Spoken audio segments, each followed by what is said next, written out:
Fala galera, sejam todos muito bem-vindos a mais um vídeo desse lindo, maravilhoso e grandioso canal. Hoje nós vamos dar uma olhadinha no Bitcoin, vamos dar uma passada ali em alguns indicadores on-chain, vamos dar uma olhada no gráfico e vamos bater um papo aí quais são as perspectivas futuras do nosso Bitcoinzinho. Bora lá?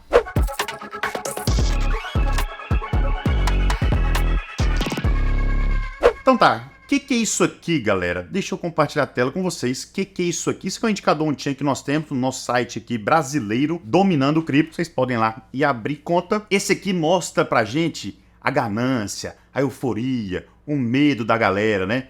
Infelizmente a minha tela tá espremidinha, a legenda aqui não ficou tão boa. Mas é o seguinte, azulzinho, verde aqui é quanto a galera tá na esperança ou então a galera tá com muito medo. Agora, quando começa a ficar laranjadinho, já é ganância. E quando é vermelho escuro, é quando a galera tá muito eufórica, é quando o mercado pega um bull market, é notícia para tudo quanto é lado e realmente joga aquele preço para cima. Só que os grandes bancos, os grandes fundos aproveitam essa euforia para buscar liquidez e vender pra galera, né? Isso é o varejão entrando atrasado. Só que acontece, galera, quando a gente tá num contexto atual, que é o contexto de greed, que é ganância, que é o laranjadinho, geralmente ele coincide com topos locais. A gente pode ver aqui, por exemplo, ó, quando o mercado começou a ficar laranjadinho aqui atrás, ó, olha lá, foi um topinho local, não foi o topo do mercado, mas foi um topinho local. A gente pode ver também, até no bear market aqui, ó, o laranjadinho é um topinho local. A gente pode ver aqui, ó, foi do laranjadinho pro vermelhinho, mas foi um topo local, foi aquele topo pré-Covid. E agora a gente tá laranjadinho aqui, ó, e coincidiu exatamente com o topinho que teve da aprovação dos ETFs, mas não significa que é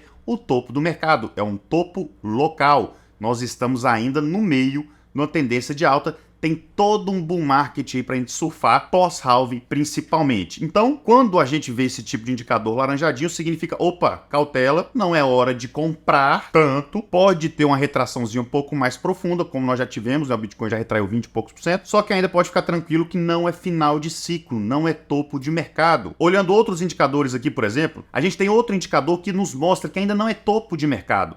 Lógico que nós temos diversos indicadores, só que esses aqui, por exemplo, esse aqui eu nunca mostrei, que é o quê? Que são os holders, né, de até um mês. E quando começa a ter gente muito nova no mercado comprando Bitcoin, geralmente é o topo do mercado, olha lá. Quando tem um spike de alta muito forte, olha o que aconteceu, topo do mercado no ciclo lá de 2018. Olha aqui entrando muita gente nova, recente no mercado, topo do mercado no último ciclo. Ou seja, o que está acontecendo no contexto atual? Ainda não teve esses spikes, ou seja, nós temos muito espaço para os preços subirem. A gente já está vendo que cada spikezinho desse médio também é um topozinho local de mercado. Normal, galera entrando ali na euforia. Mas nós ainda não tivemos esse spikezão gigantesco para desenhar o topo atual. Nós estamos muito longe do topo atual. Só que em contrapartida, olha o que está acontecendo também. Esse é o sentimento diário quando a gente analisa o que acontece no Twitter e das notícias. A gente fazendo uma filtragem aqui na média aritmética de 7 períodos, a gente pode ver que toda vez que tem um pânico, ou seja, um vermelhão aglomerado de vermelho, coincide com o quê? Com os fundinhos de mercado. Então a gente teve aqui, ó, muito aglomerado de vermelho, foi o fundo. Ah, Bruno, mas teve um vermelhinho, mas não foi um aglomerado de vermelho aqui. Aglomerado de vermelho, fundo. Aglomerado de vermelho, olha o fundo aqui, o pretinho aqui, que é o preço do Bitcoin. Então, os aglomerados, quando tem um pânico muito grande,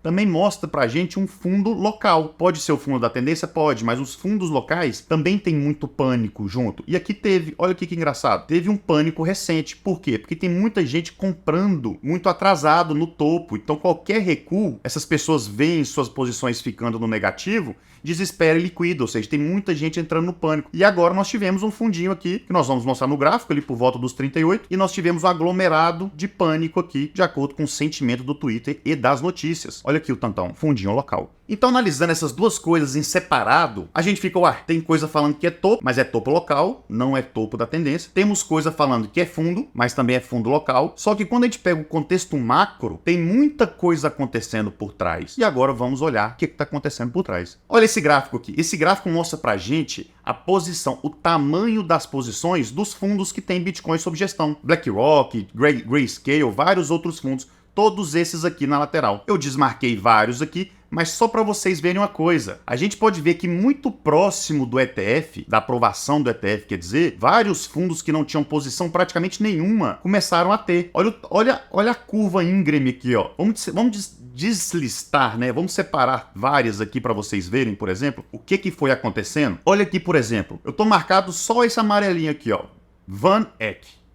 Olha lá, ele quando foi aprovado, ele não tinha praticamente nada sobre gestão. Agora ele tem aqui, ó, 121 milhões sob gestão. E começou agora. Olha a BlackRock. BlackRock não tinha praticamente nada sob gestão. 9 milhões. Em poucos dias, dentro do mês, aqui em poucas semanas, eles já estão com 2 bi sob gestão. E se a gente começar a botar outros aqui, por exemplo, a gente vai ver que vários que não tinham praticamente nada sob gestão já começou a montar suas posições com a expectativa da aprovação dos ETFs. Consequentemente, tendo demanda maior pelo nosso Bitcoinzinho. A gente pode ver, ó, se a gente for adicionando aqui, ó, vários vão aparecendo aqui na lateral. Ou seja, eles estão começando aqui do final do ano para cá. Ou seja, a galera começando a montar a posição. Lógico que nós temos a Grayscale, por exemplo, que acompanha desde lá dos primórdios. Olha lá, Grayscale sempre posicionada. Só que olha o que aconteceu. Geralmente, quando a gente bota os fundos aqui, eles acompanham o preço do Bitcoin. Só que nessas últimas semanas, o Bitcoin está caindo. Nas últimas 2 semanas, 3 semanas, o Bitcoin caiu, só que o volume total em gestão sobre esses fundos cresceu. Olha aqui, ó, o preço do Bitcoin caiu, não sei se vocês conseguem enxergar, deixa eu desmarcar os outros. O preço do Bitcoin caiu, olha lá na quininha, vamos dar um zoom. Aqui ficou melhor de ver. A gente pode ver que o preço do Bitcoin nesse finalzinho aqui, ó, ele tá retraindo, ele tá caindo. Lógico que com esse gráfico parece que é pouca coisa. Só que olha o volume sob gestão dos fundos. Mesmo o valor do Bitcoin caindo quase 20%, o volume sob gestão está crescendo. Ou seja, o volume unitário, não financeiro, o volume quantitativo está crescendo. Os fundos estão acumulando muito mais. Se eles estão acumulando, o intuito deles é o quê? Jogar esses preços para cima para eles poderem lá na frente vender mais caros. Ou seja, nós estamos no início de uma tendência de alta ainda. Inclusive, quando a gente analisa esse gráfico aqui, ó, a gente pode ver que nós estamos aqui numa terceira onda no gráfico de volume dos fundos. Olha que legal. O que isso nos mostra?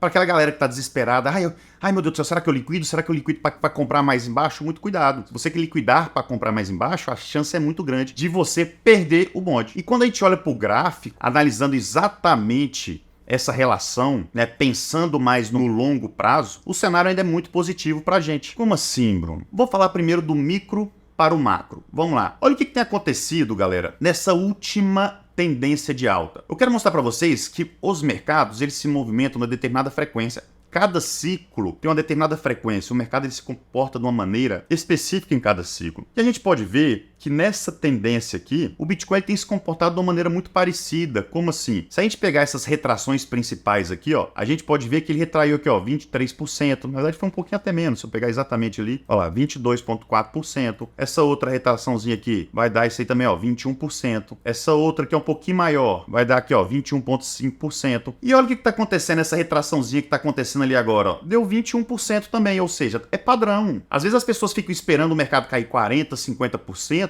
só que geralmente essas quedas de 40%, 50% acontecem quando tem um pânico local. Só que esses pânicos locais, eles acontecem geralmente no início de uma tendência, que o pessoal ainda está muito pessimista. Agora o pessoal não está pessimista mais. Muito pelo contrário, a gente viu lá no indicador, no NUPL, que o pessoal tá o quê? Ganancioso. O pessoal tá muito otimista. Então não tem mais aquelas retrações profundas, sendo que a gente tá no início de uma tendência. Outra coisa que a gente pode ver é que geralmente acontecem sim umas retrações pré-halving. Olha aqui, por exemplo, a retraçãozinha pré-halving aqui, ó, pequenininho.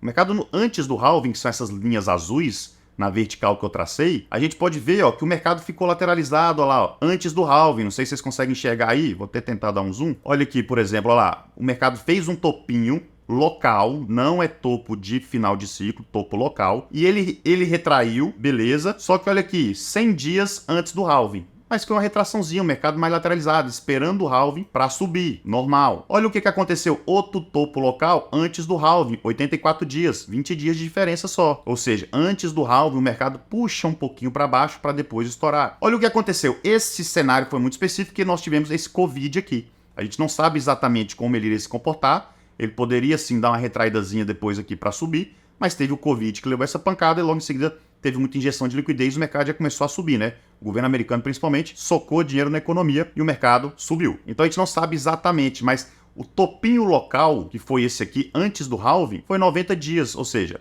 um 100, um 84, outro 91, e nós estamos agora, esse topinho que aconteceu essas semanas passadas, nós estamos a 98 dias do alvo, ou seja, a mesma proporção, um 100, um 84, outro 91, outro 98, né, próximo 100 dias aqui do alvo, ou seja, tá muito normal isso aqui, o mercado dá essa paradinha, realizar algumas posições ali, para depois aproveitar o halving e dar aquela disparada, né? Só que nenhum ciclo passado nós tivemos o que está acontecendo agora, que é isso aqui, a presença desse tanto de fundo, principalmente os gigantescos aqui, como BlackRock, VanEck. Olha lá, vocês podem ver que eu vou clicando aqui, ó, vão aparecendo o volume deles sob gestão. E começou a entrar agora, BlackRock, VanEck, olha lá. Então vai ter muita demanda ainda por Bitcoin. E quando a gente olha no gráfico, a gente bota aqui no gráfico diário, mais próximo, o que aconteceu aqui recente? Quando a gente pega o volume profile aqui dessa consolidaçãozinha, a gente pode ver que os preços romperam para baixo da consolidação, o mercado formou uma estruturazinha aqui, ó. Teve lá o TAD, para quem gosta das teorias, para quem é aluno nosso, sabe perfeitamente que isso aqui formou o famoso 3 toques. Mercado, claro que no curto prazo ia retrair,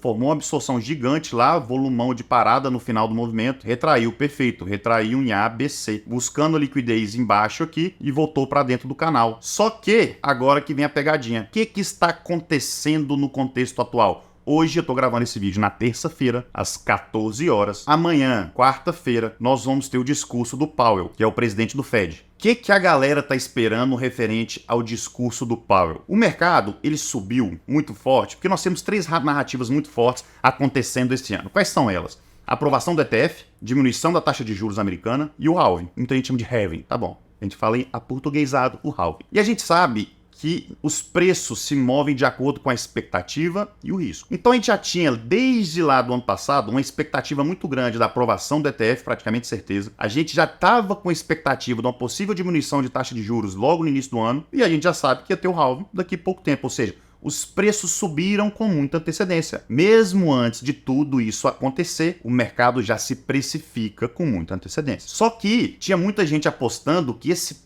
ano agora de 2024 já ia ter muita diminuição da taxa de juros. Tinha gente já apostando em 6 diminuições da taxa de juros. Só que os recentes dados econômicos que têm saído, eles estão mostrando que a economia americana está muito forte, aquecida. Se a economia está muito forte, aquecida, e eles forçarem uma diminuição da taxa de juros, vai entrar mais dinheiro ainda na economia e vai fazer com que a inflação volte. Ou seja, todo o controle inflacionário que eles fizeram aumentando a taxa de juros vai por água abaixo. Então toda aquela expectativa de diminuição de taxa de juros agora recente, provavelmente não vai acontecer. E essas expectativas ficarão e serão frustradas. Por quê? Porque se a economia americana continuar crescendo assim, não vai dar para diminuir a taxa de juros. Vai ter que esperar os dados econômicos aí darem uma piorada. Então a gente está num ponto ali que depende, na minha opinião, do que o Powell vai falar amanhã. Mas de todo jeito, isso para mim é só uma coisa mais de curto prazo, porque nós estamos num ciclo do Bitcoin muito forte. Para mim, a narrativa do halving e a narrativa do ETF, que são narrativas muito fortes, que vão fazer com que a demanda suba muito e a do halving, a oferta diminui muito. Então, no médio e longo prazo,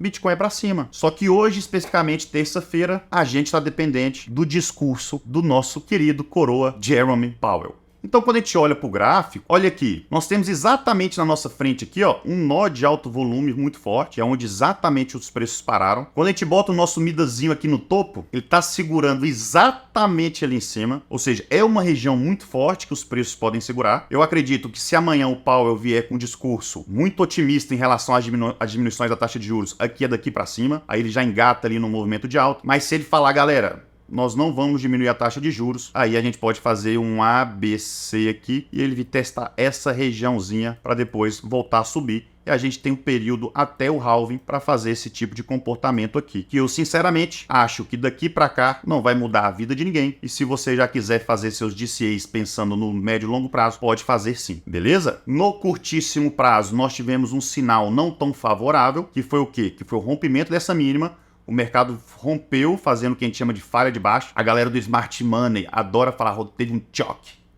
e ele tá voltando exatamente para testar essa região, que é uma região de liquidez muito forte, para quem sabe fazer isso aqui. Já tem a outra vertente da galera que fala que não, isso aqui foi só uma armadilha e voltou para dentro do canal, ele vai testar isso aqui de novo e vai continuar subindo. Eu, sinceramente, acho que a vida de ninguém vai mudar por causa disso aqui. Às vezes é um preciosismo muito grande. Se você ainda tá pensando em posicionar no Bitcoin, continue fazendo seus DCAs. Tá comprando atrasado pra caceta, porque a gente já avisou que era para comprar desde lá de trás. Só que, pegando toda essa perspectiva de tudo que eu falei no vídeo, nós ainda temos muito espaço para os preços correrem. Então, se você quer fazer trade em futuros, aí é outra perspectiva. Agora, se você está pensando em acumular para o longo prazo, saiba que ainda tem espaço para os preços correrem. Lógico que você não vai ficar multimilionário comprando Bitcoin, porque só nesse ano, Bitcoinzinho já subiu aí, ó, 220%. Então, meu amigo, o potencial de upside agora tá cada vez menor. Saiba que se você quiser comprar agora, por exemplo, você tem uma chance grande do mercado fazer isso aqui e buscar essas regiões de liquidez, por exemplo, e você levar um calorzinho. Você tá preparado para isso? Quando a gente entra no mercado de renda variável, a gente opera o quê? Risco-retorno. E eu acho que isso aqui é um risco muito baixo para o potencial de retorno que ainda é gigantesco, principalmente quando a gente analisa as altcoins, que tem uma assimetria muito melhor do que o Bitcoin. E eu mesmo só vou liquidar quando esses indicadores estiverem nos dando sinais de exaustão, euforia maluca. Por enquanto, meu amigo, eu tô todo comprado. É isso aí, galera. Até a próxima. Valeu!